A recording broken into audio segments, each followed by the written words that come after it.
कृष्णा। ओम नमः शिवाय। कल हम कथा में हमने विश्राम लिया था कि महादेव अपने पुत्र से मिलते हैं, विनायक से मिलते हैं और उससे ये भी कहते हैं कि मैं तुम्हारी माता का पति हूँ, सो मुझे उनसे मिलने के लिए बिल्कुल भी किसी की अनुमति की आवश्यकता नहीं है, इसलिए मुझे अंदर जाना है। लेकिन विनायक एकदम मना कर देते हैं, कहते हैं कि नहीं, मैं आपको नहीं जाने दे सकता, क्योंकि एक तो आप पहले मुझे बताइए, किसी भी प्रकार से ये सिद्ध कीजिए कि आप मेरे पिता हैं, तब मैं आपको तब मैं मानूंगा कि आप मेरे पिता हैं। जाने तो मैं फिर भी नहीं दूंगा। और इसी प्रकार से मैंने बताया था कि प्रेतगण आते हैं और वो बताते हैं कि कुमार ये आपके पिता हैं। तो विनायक जो हैं आगे बढ़ते हैं, चरण छूते हैं, क्षमा मांगते हैं कि पिताजी मुझसे भूल हो गई, उनका आशीर्वाद प्राप्त करते हैं। और प्रेतगण जो हैं वो बाकी सबको सूचित करने के लिए चले जाते हैं कि महादेव आ गए हैं, लेकिन वो माता पार्वती से पहले मिलेंगे, उसके बाद यहाँ कैलाश पर प्रस्थान करेंगे। महादेव विनायक को आशीर्वाद देते हैं। जब वो उनकी चरण वंदना करते हैं तो वो बोलते हैं, विनायक, सबसे पहले मैं तुमसे एक प्रश्न पूछता हूँ कि माता पिता के महत्व के बारे में क्या जानते हो। देखिए, है ना बहुत बड़ी बात कि महादेव अपने पुत्र से मिले और पुत्र से मिलने के पश्चात उसे आशीर्वाद देने के पश्चात जो उन्होंने पहला प्रश्न किया वो ये किया कि माता पिता के महत्व के बारे में क्या जानते हो। हमें इसी बात से समझ जाना चाहिए कि माता पिता का हमारे जीवन में क्या महत्व है। बहुत अफसोस होता है मुझे उन लोगों पर जो अपने माता पिता को वो महत्ता नहीं दे पाते हैं, जो कि जिसके कि वो हकदार होते हैं माता पिता। खैर, इस समय हम इस विषय पर नहीं जाएंगे। तो उनका प्रश्न सुनकर विनायक कहते हैं कि किसी भी व्यक्ति के जन्म के पश्चात 3 लोग महत्वपूर्ण होते हैं। मनुष्य के जन्म के पश्चात सिर्फ सबसे ज़्यादा जो महत्वपूर्ण होते हैं वो 3 लोग होते हैं। कौन कौन? माता, पिता और गुरु। ये 3 होते हैं। हमें बेशक आज तक सिखाया गया है कि गुरु जो हैं वो भगवान से भी पहले हैं, जबकि मैं इस बारे में चर्चा पहले भी ग्रुप में कर चुकी हूँ कि जो ये दोहे की व्याख्या गलत की गई थी। कई गुरु जो हैं अपने आप को महत्वपूर्ण बताने के लिए इस दोहे की व्याख्या गलत करते हैं। गुरु ब्रह्मा दोनों दो खड़े काके लागे पाऊँ, बलिहारी गुरु आपने जिन गोबिंदियों मिलाए। लेकिन बेसिकली इसका अर्थ कुछ और निकलता है और निकाला कुछ और जाता है, ताकि ये आम इंसान जो गुरु हैं, आज के, मैं गुरुओं को गलत नहीं कहती हूँ, लेकिन कई गुरु थोड़े ढोंगे भी होते हैं, तो वो उन ढोंगी गुरुओं ने इसका अर्थ अलग निकाल लिया था। असली गुरु कभी इसका अर्थ गलत नहीं निकालता, क्योंकि वो जानता है कि भगवान से बड़ा कोई नहीं होता। खैर, यहाँ पर मैं आपको दूसरी बात कर रही हूँ कि विनायक जी ने जो उत्तर दिया, हमारे गणेश प्रभु ने जो उत्तर दिया, वो कहते हैं कि 3 व्यक्ति जो होते हैं वो सबसे महत्वपूर्ण होते हैं एक इंसान की ज़िंदगी में, माता, पिता और गुरु। पर मेरी नज़र में गुरु से बड़े होते हैं पिता। क्यों? क्योंकि पिता जो होता है, एक पिता, वो 100 गुरुओं के बराबर माना गया है। हमारे शास्त्र और हमारी विद्याएं हमें यही सिखाती हैं कि हमारा जो पिता होता है वो 100 गुरुओं के बराबर होता है, ठीक है।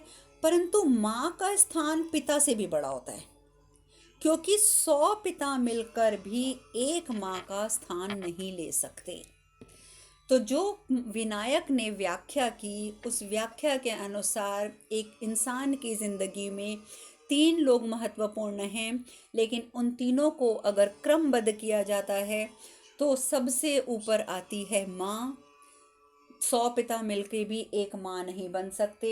दूसरे नंबर पर आते हैं पिता, क्योंकि एक पिता को 100 गुरुओं के बराबर कहा जाता है। तीसरे नंबर पर आते हैं गुरु। जो विनायक जी की व्याख्या है। मैं क्षमा चाहती हूँ कि अगर कोई गुरुजन मेरा ये सुन रहे हों तो मेरी बात को गलत ना लेकर जाएं। मैं इस समय वही व्याख्या कर रही हूँ जो करी गई है, मैं अपने मन से ये नहीं बोल रही हूँ। खैर, माता पिता का स्थान सर्वोपरि होता है, ये बात मैं मानती हूँ, अवश्य मानती हूँ। लेकिन कंपैरिजन की जहाँ तक बात आती है, तुलना की बात जहाँ पर आती है, और भगवान और गुरु के बीच में जब तुलना की जाती है, तो फिर हमें भगवान को मैं सर्वोपरि मानती हूँ, क्योंकि भगवान की इच्छा के बिना तो हमें गुरु भी प्राप्त नहीं होते हैं। और बस फर्क इतना आता है कि जब भगवान की कृपा से हमें गुरु प्राप्त होते हैं, तो गुरु का दायित्व ये बन जाता है कि वो हमें भगवान की ओर कितनी शीघ्रता से प्रेरित करते हैं। गुरु ज़रूर ये कर्तव्य पूर्ण करते हैं हमें भगवान से मिलाने का, परंतु भगवान की कृपा से गुरु प्राप्त होते हैं। ये मेरी सोच है। अगर मेरी सोच से किसी को हर्ट हो, किसी को बुरा लगे, तो मैं क्षमा प्रार्थी हूँ। तो इस प्रकार की व्याख्या जब विनायक करते हैं तो भगवान शिव कहते हैं, सत्य कहा पुत्र तुमने, बिल्कुल सत्य कहा, क्योंकि संसार में माता का स्थान सर्वोपरि है, सबसे बड़ा है। और मैं बहुत प्रसन्न हूँ कि तुम्हारी माता ने तुम्हें अच्छे आचरण व संस्कारों से पोषित किया है। मैं बहुत प्रसन्न हूँ, मैं तुम्हें आशीर्वाद देता हूँ, कल्याण हो। अब तो मिलने दोगे मुझे माता से? विनायक कहते हैं, नहीं नहीं नहीं नहीं नहीं नहीं, इस कंदरा में जाने का प्रवेश तो आपको नहीं मिल सकता। चाहे आप मेरे पिता हैं, मैं मान चुका हूँ, आप मेरी माता के पतिदेव हैं, मैं मान चुका हूँ, परंतु प्रवेश फिर भी नहीं हो सकता। तो भगवान शिव कहते हैं, और यदि किसी ने बलपूर्वक अंदर जाने का प्रयास किया तो? विनायक कहते हैं, अपनी लाठी को इतनी जोर से धरती पे मारते हैं, जो माता पार्वती ने दी होती है, कि पूरी धरती पे कंपन हो जाता है।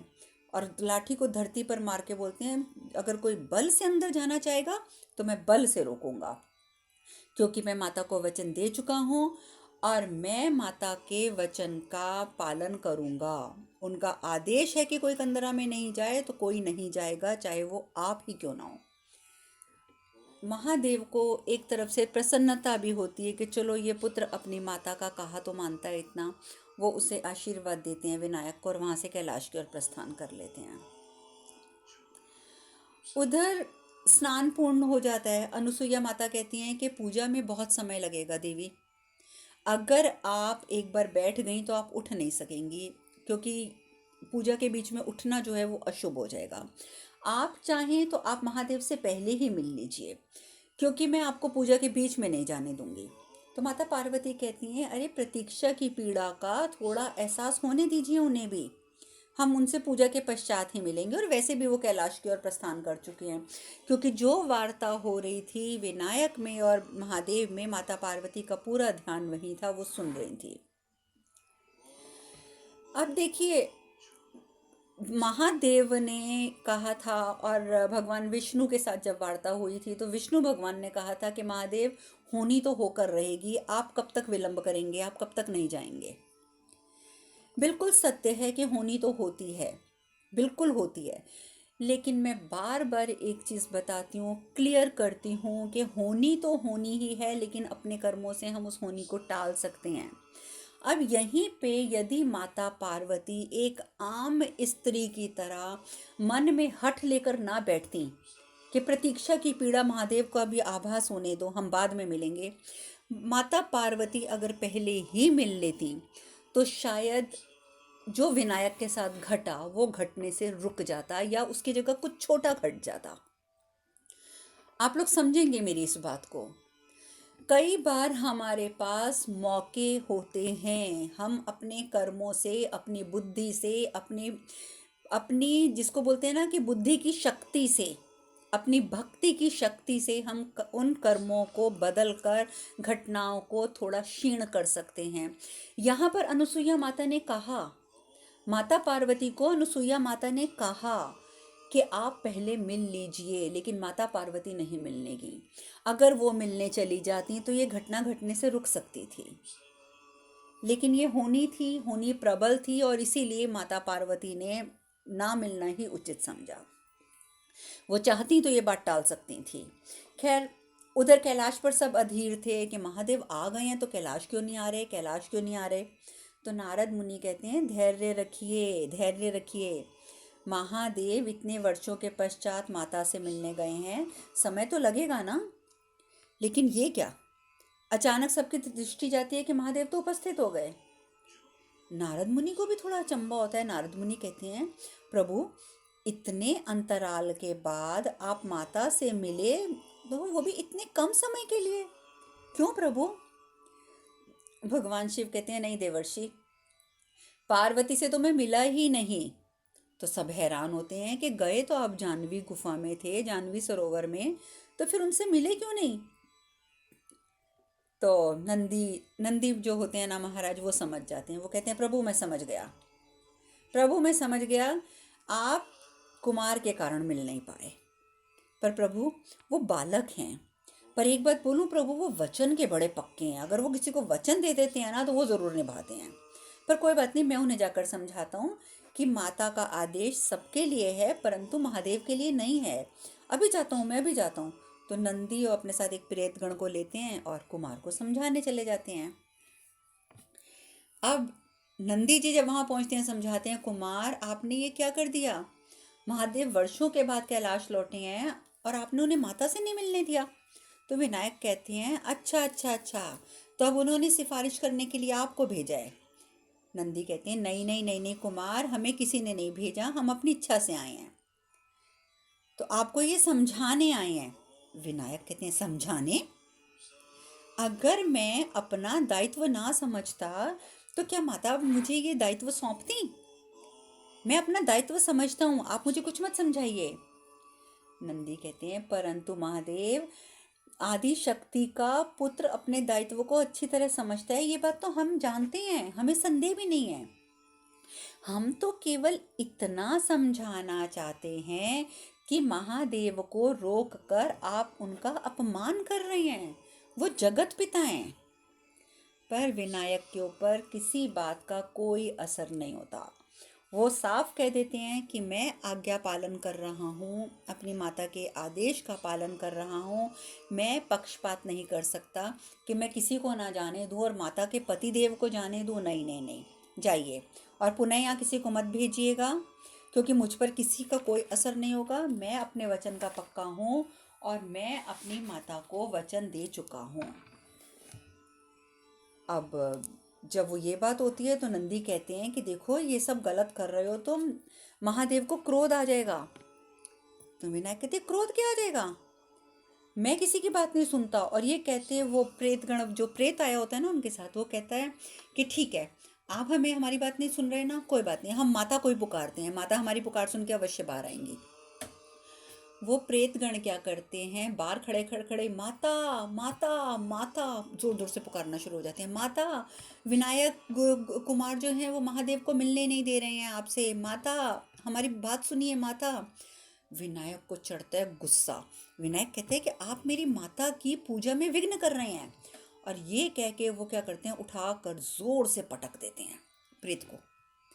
जैसे प्रेत को धरती पर पटकते हैं, नंदी कहती हैं ये आपने क्या कर दिया कुमार, आज तक माता ने या महादेव ने हम में से किसी पर हाथ नहीं उठाया और आपने। कुमार, कैलाश पर महादेव की इच्छा सर्वोपरि है और किसी को अधिकार नहीं है उन्हें रोकने का। हम आपको बांध कर यहीं बिठा देंगे अगर अब आपने हमारा कहना ना माना तो। विनायक कहते हैं अच्छा, आप आदि शक्ति के पुत्र को बांधेंगे, छू कर तो दिखाओ। और ये कह के वो अपने हाथों में एक रस्सी उपस्थित करते हैं विनायक, और उस रस्सी से नंदी जी को और उस प्रेतगण को दोनों को बांध देते हैं और कहते हैं जाओ अब पुकारो, पुकारो अपने महादेव को, पुकारो अपनी माता को, लेकिन यहाँ से तुम कैलाश चले जाओ। अब वो बेचारे दोनों जने आपस में बंधे हुए कैलाश पहुँचते हैं। शिव कहते हैं कि ये क्या, शिव को बहुत क्रोध आता है। भगवान शिव कहते हैं कि कोई नंदी का या गणों का अपमान करे मैं कदापि सहन नहीं करूँगा, मैं कदापि सहन नहीं करूँगा। नंदी कहते हैं परंतु महादेव आप नाराज़ मत होइए, कुमार ने तो माता के आदेश का पालन किया है, वो तो हम ही थे जो उन्हें चुनौती दे बैठे, इसमें कुमार का कोई गलती नहीं है, कुमार का कोई कसूर नहीं है, हमने ही उन्हें उकसाया था। तो उतनी देर में सूर्य देव जो होते हैं वो बोल पड़ते हैं आप रुकिए महादेव, आप आप ऐसे क्रोधित मत होइए, हम जाते हैं, हम समझा के आएंगे। तो इंद्रदेव कहते हैं महादेव, कुमार जो हैं वो आपकी और गण प्रेतों की महत्ता के बारे में अभी जानते नहीं हैं, आप लोगों की महत्ता से अनभिज्ञ हैं। तो आप मुझे आज्ञा दीजिए, मैं जाकर कुमार को समझाता हूँ। थोड़ा सा कभी कभी बच्चों पे क्रोध करना पड़ता है, कभी कभी गुस्सा दिखाना पड़ता है, सख्त होना पड़ता है। मैं उन्हें समझाऊंगा कि आपका और प्रेत गणों का क्या रिश्ता है। इस प्रकार से इंद्रदेव बोलते हैं, बोलते हैं, बोलते हैं। महादेव, इंद्रदेव, इन सब में ये चर्चा चल रही है। उधर भृगु ऋषि धीरे से बोलते हैं कश्यप ऋषि को कि मुझे लग रहा है कश्यप ऋषि के आपके द्वारा दिए गए शाप का असर जो है ना वो प्रबल होने लग गया है। जो भविष्य मैंने देखा था ना, इस समय मैं उसे वर्तमान में घटता हुआ प्रतीत कर रहा हूँ, महसूस कर रहा हूँ, उसे मैं देख रहा हूँ। तो उधर दूसरी ओर ये दोनों ऋषि तो धीरे धीरे बात करते हैं, लेकिन जो सूर्य देव होते हैं वो कहते हैं कि देखिए, लाड प्यार से उद्दंडता को नियंत्रित नहीं किया जा सकता। कभी कभी हमें कठोरता से काम लेना होता है। हम अभी जाते हैं देवता गण और विनायक को बंदी बना कर ले आते हैं। तो ऋषि कश्यप बीच में बोल पड़ते हैं, देखिए आप लोग ऐसा कुछ नहीं करेंगे। ऋषि कश्यप कहते हैं कि वो तो पहले ही अपनी अज्ञानता के बंदी हैं। कुमार जो हैं अज्ञानता के बंदी तो वो पहले ही बने हुए हैं। तो ज्ञान के माध्यम से उनके अहंकार को मुक्त करना अनिवार्य है। तो दधीचि ऋषि भी उनकी बात का सहमत करते हैं, उनसे सहमत होते हैं, कहते हैं उन्हें प्रेम से समझाने की आवश्यकता है। और वैसे भी मैं एक बात कहना चाहूँगा प्रेत गणों को भी, नंदी को भी, कि परिवार के सदस्यों से अपमान कहाँ होता है। अगर हमें परिवार का सदस्य कोई कुछ कह भी दे तो हमें उसकी भूल समझकर उसे क्षमा कर देना चाहिए। कश्यप ऋषि भी कहते कहते मैं भी यही मानता हूँ कि उनकी उद्दंडता से नंदी और प्रेतगणों का कष्ट पहुँचा है, ये बात सत्य है। किंतु उद्दंडता का उपाय बल से नहीं, प्रेम से भी संभव है। तो हम जाते हैं, हम समझा कर आएंगे उन्हें। और नारद मुनि, ऋषि गण, देवता गण, ये सब मिलकर जाते हैं अब विनायक को समझाने के लिए। सब समझाने का प्रयत्न करते हैं। वो सब की बातें सुनना तो दूर, उल्टा नारद मुनि को कहते हैं, अरे ऋषिवर, अरे देवर्षि, मैंने सुना है माता से कि आप संगीत बहुत अच्छा बजाते हैं और गाते हैं। आइए आइए, आप यहाँ पे अपनी वीणा वादन कीजिए। अपने पास बिठाकर नारद मुनि से वो संगीत सुनना शुरू कर देते हैं। पर कश्यप ऋषि फिर भी आगे आते हैं, कहते हैं देखिए कुमार, आप कितने अच्छे हैं, आपके संस्कार कितने अच्छे हैं। भृगु ऋषि भी आगे आते हैं, कहते हैं आपको हमारी बात माननी चाहिए पुत्र। हम आपसे ज्ञान में, आयु में, अनुभव में बहुत बड़े हैं, और आज तक आपने जो कुछ किया है ना वो भूल है। और भूल तो हर किसी से हो जाती है, कोई बात नहीं, आप उसे भूल जाइए। किंतु सज्जन व्यक्ति वो होता है जो अपनी भूल को सुधारने का प्रयत्न करता है। इसलिए कुमार, मैं आपसे निवेदन करता हूँ कि आप हठ छोड़ दीजिए और महादेव को माता से मिलने की अनुमति दे दीजिए। विनायक के ऊपर किसी बात का असर नहीं होता, वो तो एक ही बात पर अड़े हैं, मैं तो वचन नहीं तोड़ूंगा। कश्यप ऋषि कहते हैं कि आप अपने पिता के क्रोध के बारे में जानते नहीं हैं। प्रचंड क्रोध है उनका, प्रचंड। यदि वो क्रोधित हो गए ना तो परिणाम जो है वो विनाशकारी होगा। विनायक कहते हैं कि मेरे पास मेरी माता का आशीर्वाद है, इसलिए मुझे किसी का भय नहीं है, अपने पिता का भी भय नहीं है। मैं आपके विचारों का सम्मान करता हूँ, किंतु माता को दिया वचन नहीं तोड़ सकता। और अब आप मुझे कुछ मत कहिए, और अगर आपको लगता है कि आप बलशाली हैं ना तो चलिए आप मुझसे युद्ध कर लीजिए। तो कश्यप ऋषि कहते हैं देखिए, हम लोग सप्त ऋषि हैं, हम युद्ध नहीं करते, शास्त्रार्थ करते हैं। तो विनायक कहते हैं तो ठीक है, शास्त्रार्थ कर लेते हैं। भृगु ऋषि कहते हैं देखो, तुम अभी अबोध हो, बालक हो, शास्त्रार्थ क्या जानो, और उद्दंड बालक से शास्त्रार्थ कैसा। हम तुम्हारे से शास्त्रार्थ नहीं करेंगे। विनायक कहते हैं ये अजीब बात है, आप हमसे युद्ध नहीं करेंगे क्योंकि ऋषि हैं, आप हमसे शास्त्रार्थ नहीं करेंगे क्योंकि हम अबोध हैं। आखिर आप चाहते क्या हैं? अगर आप कुछ नहीं करना चाहते ना तो जाइए जाइए, कैलाश जाइए। मैंने कह दिया ना, पिता से मिलने की आपको अनुमति नहीं मिलेगी। भृगु ऋषि उन्हें फिर समझाते हैं, लेकिन वो इतनी जोर से पैर धरती पर पटकते हैं जिसकी कोई हद नहीं है। सूर्यदेव आगे आते हैं, कहते हैं ठीक है, मैं आपके साथ युद्ध करूंगा, बोलो युद्ध करोगे मेरे साथ?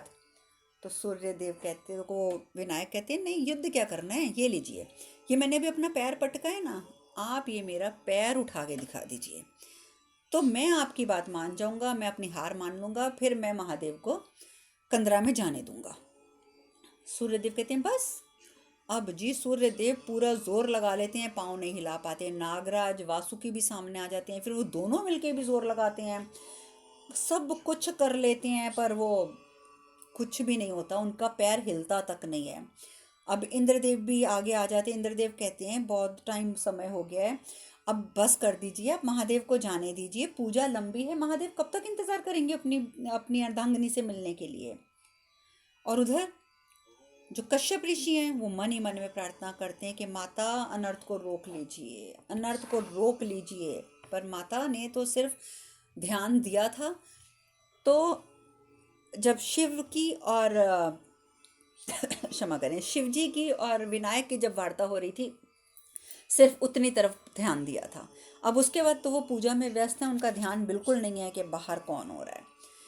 अब इंद्रदेव आगे आते हैं। इंद्रदेव आगे आगे बोलते हैं कि आपको मैं फिर बोलता हूँ, मान जाइए। जब इंद्रदेव दोबारा ये बात बोलते हैं ना, तो वो पहचान जाते हैं, कहते हैं अरे अरे, आप तो वही है ना कुरूप से, अरे आपको तो मैंने ही मुक्त करवाया शाप से अपनी माता को कह के, जाइए जाइए। जब ये लोग शस्त्र उठा लेते हैं देवतागण कि अब हम तुम्हें बलपूर्वक बंदी बना कर लेके चलेंगे, इतनी जोर से फूंक मारते हैं विनायक के सब उड़ना शुरू कर देते हैं। उड़ उड़ के कोई यहाँ गिर रहा है, कोई वहाँ गिर रहा है, कितने देवता जो हैं वो जख्मी हो जाते हैं, इंद्र भी नहीं टिक पाते, सब वहाँ से चले जाते हैं। इंद्रदेव भी भागते हैं, रक्षा कीजिए प्रभु, रक्षा कीजिए प्रभु, रक्षा कीजिए प्रभु, हमारा जीवन संकट में है। अब शिव क्रोधित हो जाते हैं जब वो देखते हैं कि गणों का अपमान, ऋषियों का अपमान, देवताओं का अपमान। अब महादेव अपना त्रिशूल उठा लेते हैं। जब त्रिशूल उठाते हैं तो सब घबरा जाते हैं। भृगु ऋषि कहते हैं नहीं प्रभु नहीं, त्रिशूल हाथ में मत लीजिए, हम आपसे हाथ जोड़कर विनती करते हैं, त्रिशूल हाथ में मत लीजिए। कश्यप ऋषि भी कहते हैं प्रभु मुझसे बहुत बड़ी भूल हो गई है, मुझे आपको शाप नहीं देना चाहिए था। प्रभु आप तो सर्वज्ञ हैं, आप तो सब कुछ जानते हैं और आपके लिए सब कुछ संभव है। मैं आपसे हाथ जोड़कर कहता हूँ प्रभु मेरे शाप को निष्प्रभाव कर दीजिए। क्योंकि कश्यप ऋषि ने तो श्राप दिया था कि आप भी अपने पुत्र का गर्दन अपने हाथों से काटेंगे और तब आपको पुत्र पीड़ा की मृत्यु का जो तकलीफ है ना, वो आपको उस दिन महसूस होगी। अब कश्यप ऋषि हाथ जोड़कर बोल रहे हैं कि मेरे दिए हुए श्राप को निष्प्रभाव कर दीजिए। भृगु ऋषि भी कहते हैं प्रभु आप सर्वज्ञ हैं, आपको ज्ञात है कि यदि आप अब गए जाह्नवी सरोवर तो विनाश निश्चित है। प्रभु आप त्रिशूल रख दीजिए, आप वहां मत जाइए। परंतु भगवान शिव कहते हैं कि जहां उद्दंडता हो वहां शुभ और हित का होना संभव ही नहीं है, संभव ही नहीं है। और विनायक की उद्दंडता का यही एकमात्र उपाय है। और ये कहते हुए वो वहाँ से तुरंत अदृश्य हो जाते हैं, प्रस्थान कर जाते हैं और पहुँच जाते हैं वो जाह्नवी सरोवर पर। सब घबरा जाते हैं। भगवान शिव फिर समझाते हैं विनायक तुम्हें आभास है कि तुम माता को दिए गए एक वचन को निभाने के लिए कितने सारे पाप कर रहे हो। और विनायक कहते हैं पिताजी वचन पूरा करने में पाप कैसा, और युद्ध तो आपके देवताओं की ओर से शुरू हुआ था, मैंने नहीं शुरू किया था, मैंने शुरू नहीं किया था। भगवान शिव कहते हैं तो उचित है मैं इस युद्ध पर विराम लगाता हूँ। अब आगे क्या होता है ये चर्चा हम कल करेंगे। आज हम कथा में यहीं विश्राम लेते हैं। हरे कृष्ण कृष्ण कृष्ण हरे हरे, हरे राम राम राम हरे हरे। आप सब खुश रहें, सुखी रहें, स्वस्थ रहें। हरे कृष्णा। ओम नमः शिवाय, ओम नमः शिवाय, ओम नमः शिवाय।